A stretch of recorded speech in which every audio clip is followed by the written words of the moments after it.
Hello, friends, and welcome back to Malicious Compliance Stories.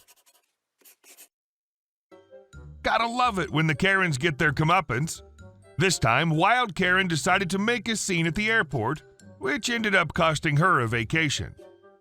But before we begin, don't forget to subscribe to our channel if you're new here, and turn on notifications so you don't miss a new video every single day. Here we go. A Wild Karen at the airport. For a bit of background, this story happened in September 2021. My family and I were planning this trip to Mexico for 6 months to spend Dia de Muertos with my family. My wife went and traveled before since I had to stay 2 more weeks working. No big deal. The day to travel came, I was with my daughter at the boarding gate, minding our own business as everyone should do.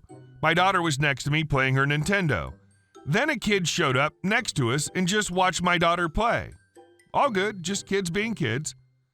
Everything started when this kid wanted to take the console from my daughter's hand, saying, "You don't know how to play, give it to me." She's 4 years old and she's learning the controllers, and this kid was around 8 or 9 maybe. I quickly react and grab the console and told him that it's not his and that he should go with his family. I thought everything was fine. Then 10 minutes later, Entitledparents shows up. This Wild Karen rushed at me, screaming, "You assaulted my son! Give back what you have stolen!" I just put a WTF face and stand up, covering my daughter. Of course, everyone was looking at us. She continues to yell, "Security, please help! We're in danger!" with a crying tone. I continue, calmed, and just watched at her until the police came.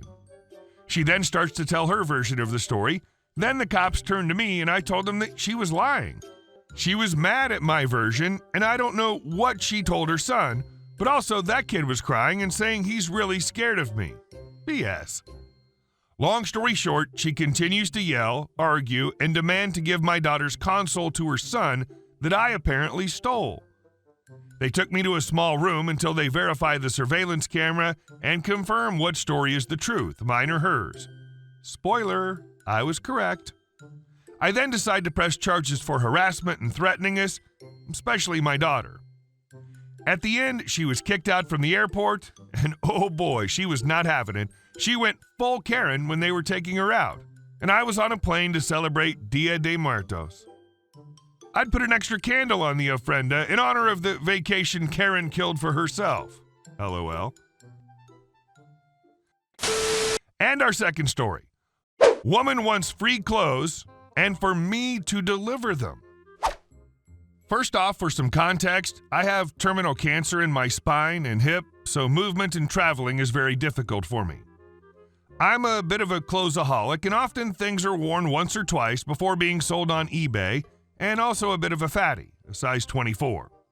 Clothing in this size, this fashionable, fun, and affordable, is difficult to come by, as much as places like ASOS and Amazon and are selling larger sizes. It's not always cheap. I've been selling on eBay for over 9 years, and this is the worst choosy beggar I've ever come across. I posted 4 dresses, 3 tops, 3 bottoms, 2 pairs of sandals, and 2 handbags.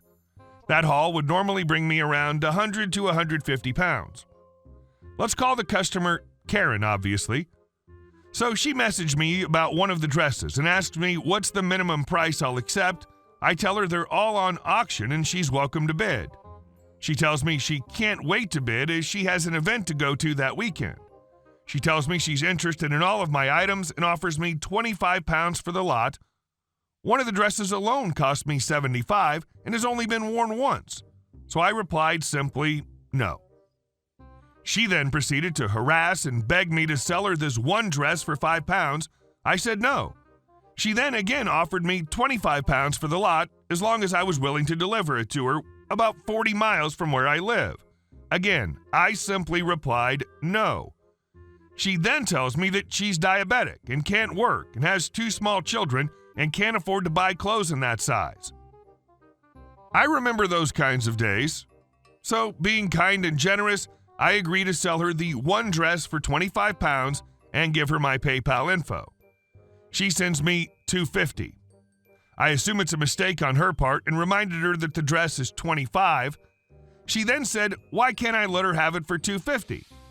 I clearly don't need the money and know how hard it is to find larger dresses, as I'm obviously fat myself.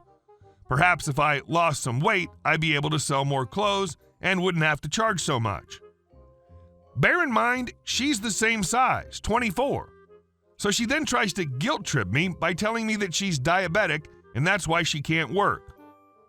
I tell her I sympathize, but the dress is 25 pounds. She replies with "You are a heartless bee. You should let me have the dress for $250 because I wasn't going to get a lot more for it than that anyway." The bidding on the dress was already at $17.50, so I say I'm sending you your $250 back, good luck in the future. I then get an email from PayPal demanding a 25-pound refund on a dress that she's not even bought. Not only that, but she contacted eBay and told them I was a scammer when I told her I had the whole conversation. That isn't what happened. I can prove it. She turned around and said, "I hope you get cancer and die." I then told her, "I already have terminal cancer, thanks." She then accuses me of lying for sympathy and demands her $250 plus interest back and the dress, or she's taking me to small claims court. Not only that, but apparently she knows me and knows where I live and will send her husband to beat the crap out of me and pick up the dress at the same time. I'm not scared, more like really disappointed in some people's attitudes, and I thought this was the perfect place to let off steam about it. It's amazing that so many people believe they're the only one with problems or pain. Nobody else could possibly have it as bad as they do. And our last story. I got fired, so I took his career. Backstory. So basically, I worked at a fast casual burger chain. It's not a very large one, but it was franchised. This chain I worked at was owned and managed by a very young university dropout who had his parents buy him this franchise. It was entirely staffed by females, plus me, male. He had no experience in managing or leading a restaurant. I'd worked there as part of the original crew and eventually became a supervisor there. This is where the problems start. I was a 15-year-old male working part-time, so he didn't take many of my opinions seriously. When I got my first paycheck, I noticed no pay increase. It's generally a well-known fact that increased responsibilities meant increased pay of any sort. This is when I started to dislike working there, as I was supervising adults who were being paid more than I was simply because adults had higher minimum wage. His response to me was that he couldn't afford it. Well, obviously I can't prove it, but with my shifts under my leadership, our customer reviews were consistently 5-star reviews. I never once received lower than 5 stars during my shifts as I focused on customer service. The manager, however, was greedy and never understood the concept of customer service. With many shifts, when a customer would complain about cold fries or an undercooked burger, he would simply tell them they were wrong. Of course, these customers were never to return. He was a cocky douche, and he was a horrible manager who consistently was absolutely useless. Due to his treatment of customers, he had an abysmal income of roughly $8,000 per week. A manager should never be making comments on their employees, aka me and another employee, my friend, that we were too fat to be sitting on his chair because we'd break it with our weight. I play football. I'm not fat. I just have a large muscle mass. The revenge. One time I worked during a holiday and was expecting the provincial holiday pay in accordance with provincial requirements. He never paid me appropriately, and when I, along with many other co-workers under my direction, approached him about the pay, he promptly told me it was not my place to talk to him about the law, as he was the owner. I was just a high schooler, and he said to me, according to the law, you are not entitled to this pay, which was not accurate whatsoever. Whatever. One night during a close, which I had covered for the only other supervisor who'd called in sick, we had no customers, none, for the 2 hours leading up to close. So I made the decision to shut down the fryers 15 minutes early so that our staff could get out earlier. This would have saved him money.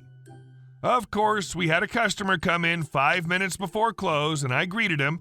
He asked for only fries, and of course I had to unfortunately let him know that we had no fries left as we were about to close.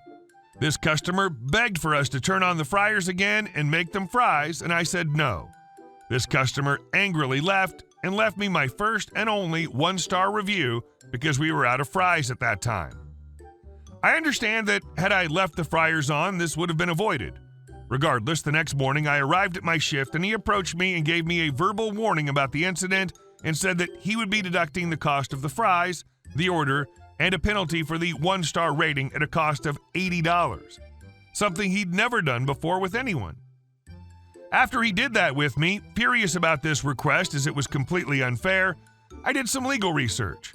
I then screenshotted the appropriate legislation and texted him saying it was completely illegal. He didn't respond. 10 minutes before the end of my shift, he fired me for repeated poor performance.